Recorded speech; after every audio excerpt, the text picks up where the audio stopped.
Hello everyone. Today we will study in this video topic of a gateway to the west Surat. A gateway to the west means होता है पश्चिम का प्रवेश द्वार, जिसे सूरत को कहा जाता है. मीन्स पश्चिम का प्रवेश द्वार सूरत के बारे में आज हम स्टडी करेंगे. So let's start. Surat in Gujarat was the emporium of western trade during the Mughal period. Here one word, emporium. Emporium word means a place where goods from diverse production centers are bought and sold. Emporium का मतलब होता है वाणिज्यिक केंद्र.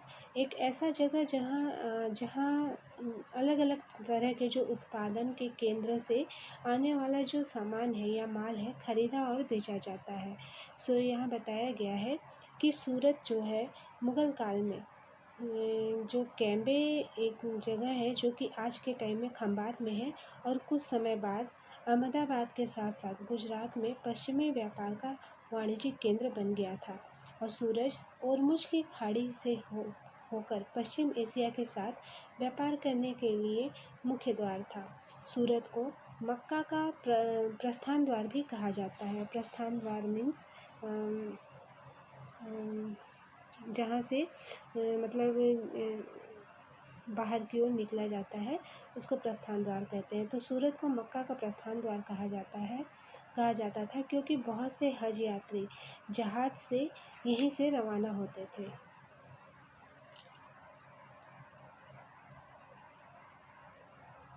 Next, in the 17th century the Portuguese, Dutch and English had their factories and warehouses at Surat. Means 17वीं शताब्दी में यहाँ पुर्तगालियों, डचों और अंग्रेज़ों के कारखाने और माल गोदाम भी थे. सूरत एक सर्वदेशीय नगर था जहाँ सभी जाति और धर्मों के लोग रहते थे और 17वीं शताब्दी में यहाँ पुर्तगाली, डच और अंग्रेज़ों के कारखाने और माल गोदाम भी थे.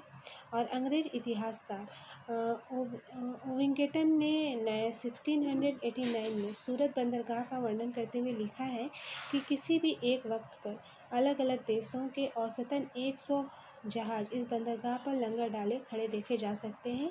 ये जो अंग्रेज़ इतिहासकार ओविंगटन है ये सूरत के बंदरगाह के बारे में बता रहे हैं. Next, there were also several retail and wholesale shops selling cotton textile. यहाँ सूरत में ऐसी अनेक दुकानें थी जो सूती कपड़ा को थोक और फुटकर कीमतों पर बेचती थी. और सूरत के जो कपड़े थे अपने सुनहरे गोटा और किनारियों मतलब जरी के लिए प्रसिद्ध थे और उनके लिए पश्चिम एशिया, अफ्रीका और यूरोप में बाज़ार उपलब्ध थे. राज्य ने विश्व के सभी भागों से नगर में आने वाले लोगों की आवश्यकताओं को पूरा करने के लिए बहुत सारे रेस्ट हाउस बना रखे थे और वहाँ भव्य भवन और असंख्य मनोरंजन के स्थल भी थे. द काठियावाड़ सेट्स और mahajans money changers had huge banking houses at Surat. Means Surat में जो काठियावाड़ी सेठ और महाजन थे उन्होंने जिनकी बड़ी बड़ी साहूकारी कंपनियां थी. उल्लेखनीय है कि सूरत में से जारी की गई हुंडियों को दूर दूर तक मिस्र में काहिरा, ईरान में बसरा और बेल्जियम में एंटवर्प के बाज़ारों में मान्यता प्राप्त थी. अब यहाँ एक वर्ड है हुंडी. हुंडी क्या है? हुंडी एक ऐसा दस्तावेज होता है जिसमें एक व्यक्ति के द्वारा जमा कराई गई रकम दर्ज रहती है और हुंडी को कहीं भी दूसरी जगह प्रस्तुत करके जमा की गई राशि प्राप्त की जा सकती है.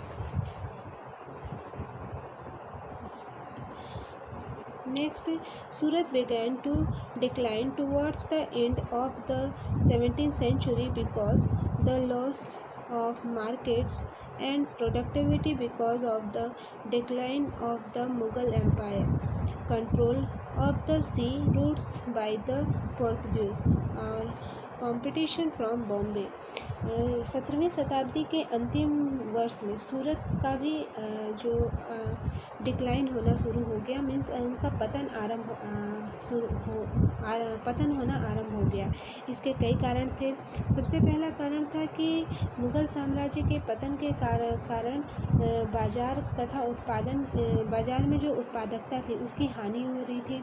पुर्तगालियों द्वारा समुद्री मार्ग पर नियंत्रण किया जा रहा था और बम्बई जो कि आज के टाइम में मुंबई कहा जाता है, यहाँ कंपटीशन बहुत ज़्यादा हो रहा था, जहाँ 1668 में अंग्रेजी ईस्ट इंडिया कंपनी ने अपना मुख्यालय स्थापित कर लिया था।